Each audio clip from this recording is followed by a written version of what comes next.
You're watching NMH at 1, where we highlight the news making waves in Namibia and beyond, ranging from current affairs, community stories, sports and economic news. Now let's get into what you can expect in today's broadcast. China's Husab mine nearing profitability.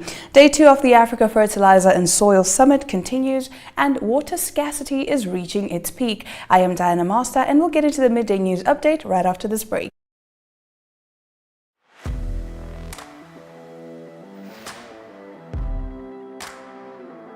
Hello and welcome to today's Sports Rep Show. I am your host, Jesse Jackson Kauraita.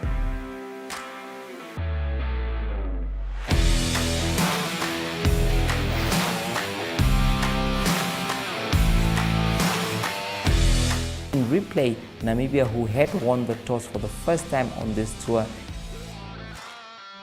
Good day everyone, time for international sports news, starting off with tennis news, both on the WTA for women's and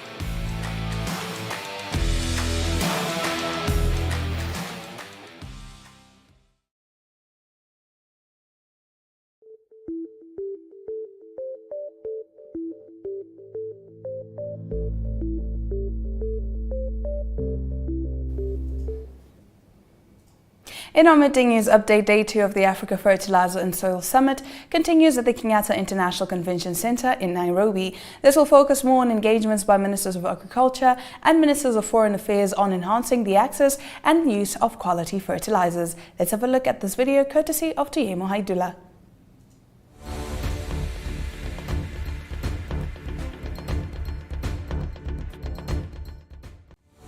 Consumers, NemWater and City of Windhoek will sit together. That will happen on Monday, coming Monday, 13th, where we will discuss this exact figures, where we are currently now with regard to water levels and so on, and demand, what is the expected demand for the next 12 to 24 months. And then we will derive strategies on how to bridge, hopefully, 2 rainy seasons. As we've seen here, it is almost impossible. All likelihood, it seems that we won't even reach the next rainy season. If we don't, and this is maybe our last resort, focus on demand management. Now, at the moment, we are still, according to our water management plan, it's a plan that was approved in 2019 by our council, which guide us on how to deal with the water situation after a rainy season. Should there be enough water in the dams, then we relax all restrictions and it's open for anyone to use. But as the situation change, we implement certain restrictions and certain savings that we target to achieve. Now, from what we have seen in the previous presentation, it seems like we will have to, where we are currently is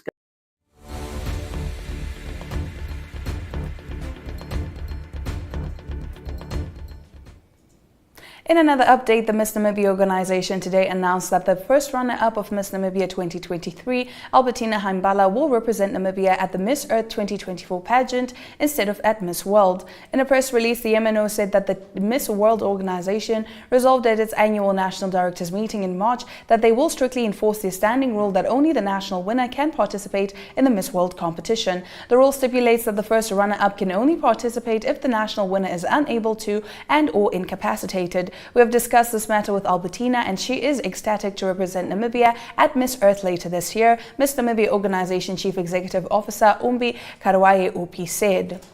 Stay with us. Visual News highlights local stories from across Namibia right after the break. Stay with NMH at 1. Hi Sonia. Hi Tufini. What are you reading? I'm reading about the Child Care and Protection Act. In this pamphlet I got from school. What's that? It is Namibia's main law for the children and the issues affecting them. The Act classifies here that a child is anyone under the age of 18 years. Check out some of the rights meant to protect you. For more information, contact the Children's Advocate. For more information, contact the Children's Advocate Namibia in the Office of the Ombudsman on 061 20 73 111. Send us an SMS on 20401. SMS costs 40 cents. You can also send us a message via our Facebook page. Remember, The services of the Children's Advocate are free of charge.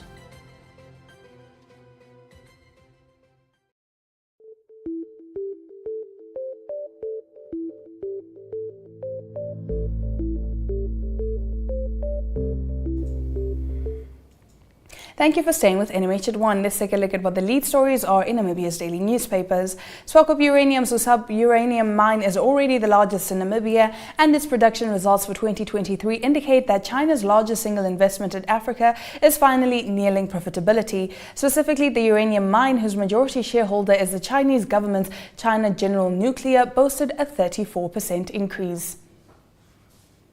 We seem to be experiencing some technical delays, but we'll be right back after this short commercial break. Hi Sonia. Hi Tufeni. What are you reading? I'm reading about the Child Care and Protection Act in this pamphlet I got from school. What's that? It is Namibia's main law for the children and the issues affecting them. The act classifies here that a child is anyone under the age of 18 years. Check out some of the rights meant to protect you. For more information, contact the Children's Advocate. For more information, contact the Children's Advocate Namibia in the Office of the Ombudsman on 061 20 73 111. Send us an SMS on 20401. SMS costs 40 cents. You can also send us a message via our Facebook page. Remember, the services of the Children's Advocate are free of charge.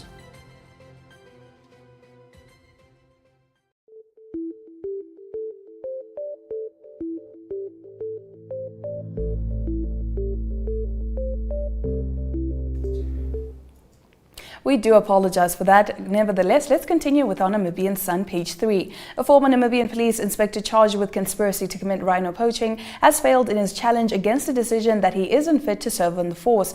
Verismas Haipa approached the Windhoek High Court and argued that his dismissal was illegal and unfair. He demanded that he be reinstated and that the Safety and Security Ministry compensate him for the salaries he would have received had he not been fired. Haipa was a member of the Namibian police force for 26 years before he was fired in September 2021 based on criminal charges against him.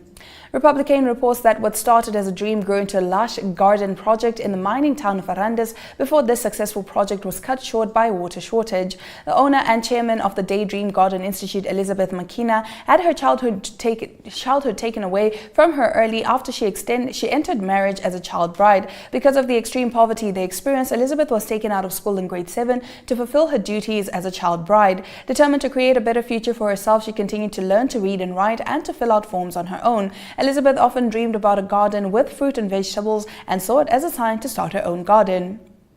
The paper's page 3 also reports that roads in Keetmanshoop that have not been maintained, according to the town's mayor, MacDonald Hanse, can be a thing of the past when a hire purchase agreement for a road scraper is signed. Hanse says the town is struggling to keep up with the scraping the roads as the previous council sold the town's only road scraper. According to Algemeine Zeitung's front page, with the support of FES Media or the Frederick Ebert Foundation, the Namibian Media Ombudsman Dr. John Nakuta, in developing a media and elections monitoring tool with financial support from FES, Nakuta was able to bring in advisory support in the form of well-known local political scientist and owner of the survey warehouse, Christy Kilda, and media professional Natasha Tibinyane. Yesterday, members of the Namibian media industry took part in a validation workshop aimed at obtaining the approval of the various media houses, public and private, and their main representative organizations, the Namibia Editors Forum and the Media Union. On the paper's page 3, the carcass of a large white rhino bull was discovered on Sunday morning on a farm near Hubabas, where white rhinos had previously been lost to poachers. Valmain Borderie owner Walter Kina is angry and outraged at the loss of another rhino, particularly this large breeding bull who was around 12 years old. Namibian Police Force spokesman Chief Inspector Elifas Kuwinga confirmed to NMH yesterday that the rhino had been shot with a gun and both horns had been removed. Stay with us as we take a look at what's leading the Namibian newspaper's front page right after this. Hi, Kambaripa. Hi, Melissa. You look upset. Is everything okay? A healthcare worker refused to attend to me because I visited the healthcare facility without a guardian. Healthcare workers are not allowed to do that. This sounds like a job for your shield of survival. Huh? Your rights, they're your superpowers. Your shield of survival is your right to life, health, nutrition, shelter, and an adequate standard of living. For more information, contact the Children's Advocate Namibia in the Office of the Ombudsman on 061 20 73 111. Send us an SMS on 20401. SMS costs 40 cents. You can also send us a message via our Facebook page. Remember, the services of the Children's Advocate are free of charge.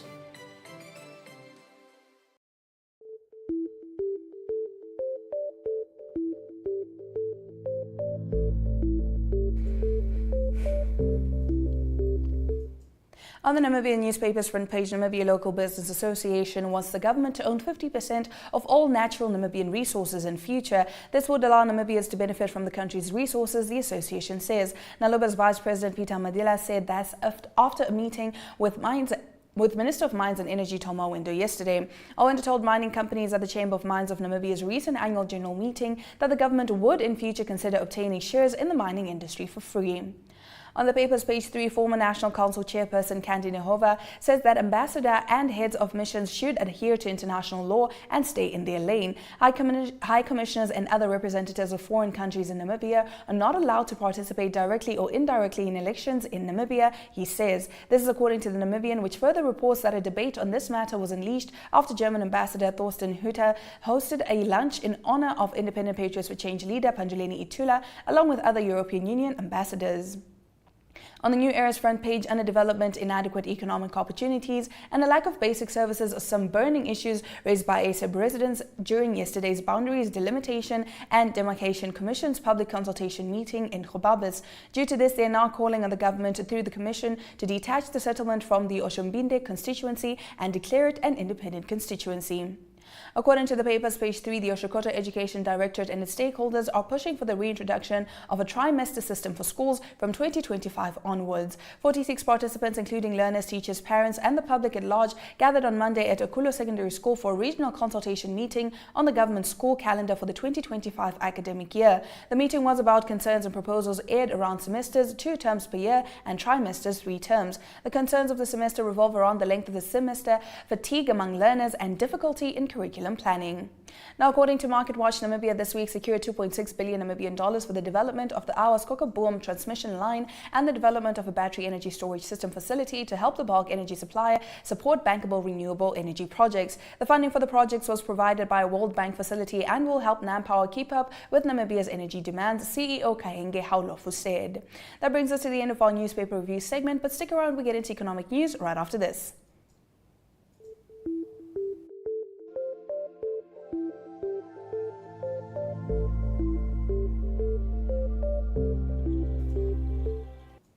Getting straight into our economic news, the Namibian authorities are being urged to halt plans to extend a port on the Shark Island Peninsula after the discovery of unmarked graves and artifacts relating to the Herero and Nama genocide. Forensic Architecture, a non-profit research agency, said it had located sites of executions, forced labor, imprisonment, and sexual violence that occurred when the island was used by the German Empire as a concentration camp between 1905 and 1907.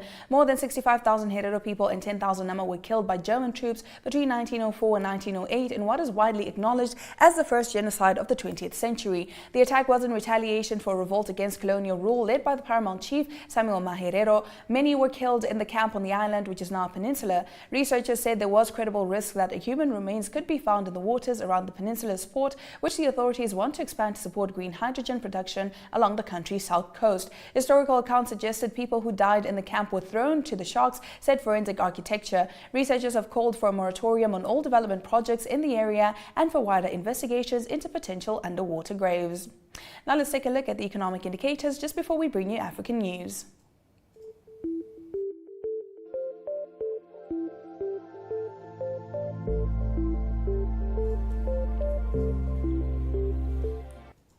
The Namibian dollar trades at 23.16 to the British pound, 19.97 to the euro, 18.58 against the US dollar, and 2 Namibian dollars and 57 cents buys you 1 Chinese yuan.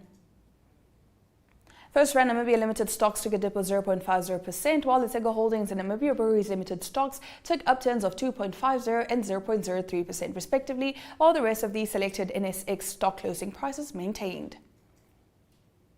All commodities are down. Gold by 0.05%, copper 1.27%, platinum 1.13%, and Brent crude oil 0.90%, now trading at $82.80 per barrel. Local index closed on an upturn of 0.12%, while overall index closed on a downturn of 0.05%.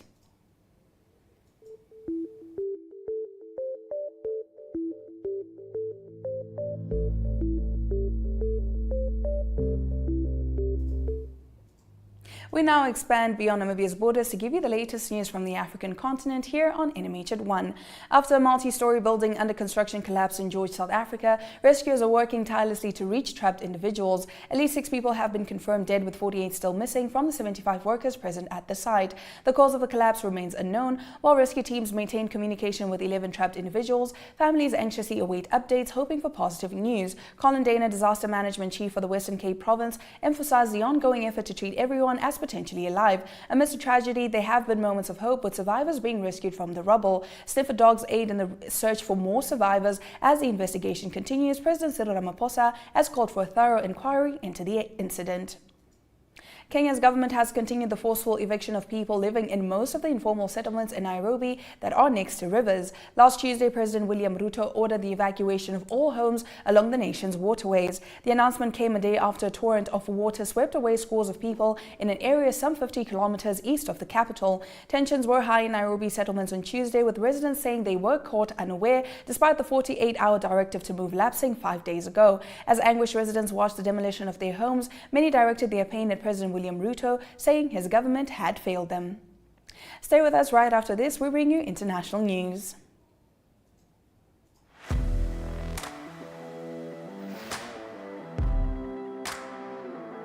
Hello and welcome to today's Sports Rep Show. I am your host, Jesse Jackson Kauraifa.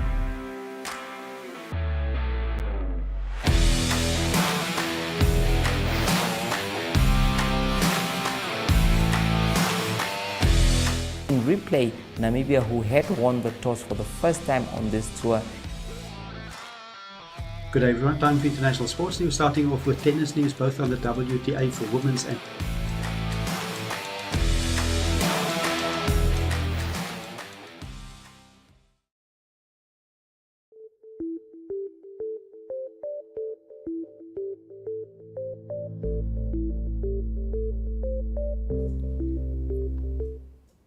And now for our international news. Israel sent tanks into Rafah in southern Gaza, seizing control of the border crossing with Egypt on Tuesday, an operation the United Nations said denied it access to the key humanitarian passage. The military's thrust into the eastern sector of the city, packed with displaced civilians, came a day after Israel warned Palestinians in the area to evacuate ahead of a long-threatened ground operation.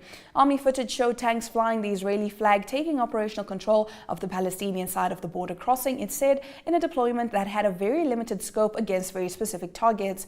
UN Humanitarian Office spokesman Jens Lake said Israel had denied it access to both Rafah and Kerem Shalom, the other main Gaza aid crossing on the border with Israel, with only 1 day of fuel available inside the besieged territory. Unless fuel was allowed in, it would be a very effective way of putting the humanitarian operation in its grave, he warned. Overnight, heavy bombardments rocked Rafah, an AFP correspondent reported. The Kuwait hospital said 23 people were killed, and the Najjar hospital said another 4 people were killed. Later, Hamas's armed wing said it fired rockets at Israeli troops at Kerem Shalom 2 days after 4 Israeli soldiers were killed in an attack it also claimed. The Israeli army alleged the latest attack was launched from Rafah. Now in Berlin, a senior figure in Chancellor Olaf Scholz's party was attacked in a library. Franziska Giffey, a former mayor of the city, was struck from behind with a bag containing a hard object, sustaining minor injuries. Police have identified a suspect and an investigation is currently underway. The incident occurred amidst calls for increased police protection for politicians following a series of assaults. In a separate event in Dresden on the same day, 2 individuals were arrested for assaulting a member of the Green Party and damaging campaign posters, including making Nazi salutes. Right on the other side of this, we bring you local and international sports news. Hi Sonia. Hi Tufeni. What are you reading? I'm reading about the Child Care and Protection Act in this pamphlet I got from school. What's that? It is Namibia's main law for the children and the issues affecting them. The act classifies here that a child is anyone under the age of 18 years. Check out some of the rights meant to protect you. For more information, contact the Children's Advocate. For more information, contact the Children's Advocate Namibia in the Office of the Ombudsman on 061 20 73 111. Send us an SMS on 20401. SMS costs 40 cents. You can also send us a message via our Facebook page. Remember, the services of the Children's Advocate are free of charge.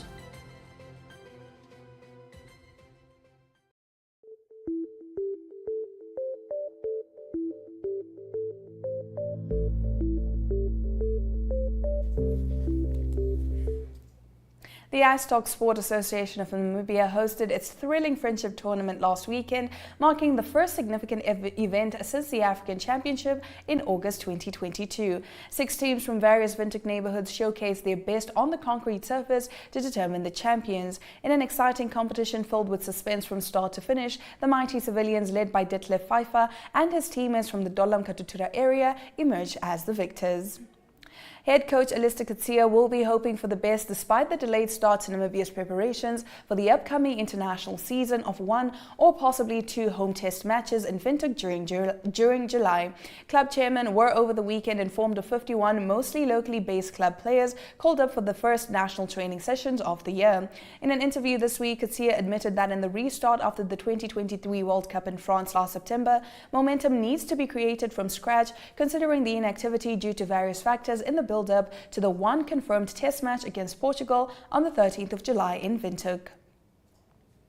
And closing off local sports stories, Namibia's junior and senior teams finished in 4th and 5th positions respectively out of 13 nations competing at the recent 18th African Rhythmic Gymnastics Championships in Rwanda's capital, Kigali. On the overall individual junior standings after day 1's all-round competition, Peya Kashaka was placed 9th, Kayla Deshane 11th and Faiza Hamutenya 16th. In the senior category, Amelia Ekanja was placed 17th, Joy Lana Kaboy 18th, Kenanja Mupia 24th and Ngatangwe Hambeka in the 26th position, with neither advancing to the finals. Right after this, we bring you international sports news. Stay tuned. Hi Sonia. Hi Tufani. What are you reading? I'm reading about the Child Care and Protection Act. In this pamphlet I got from school. What's that? It is Namibia's main law for the children and the issues affecting them. The act classifies here that a child is anyone under the age of 18 years. Check out some of the rights meant to protect you. For more information, contact the Children's Advocate. For more information, contact the Children's Advocate Namibia in the Office of the Ombudsman on 061 20 73 111. Send us an SMS on 20401. SMS costs 40 cents. You can also send us a message via our Facebook page. Remember, the services of the Children's Advocate are free of charge.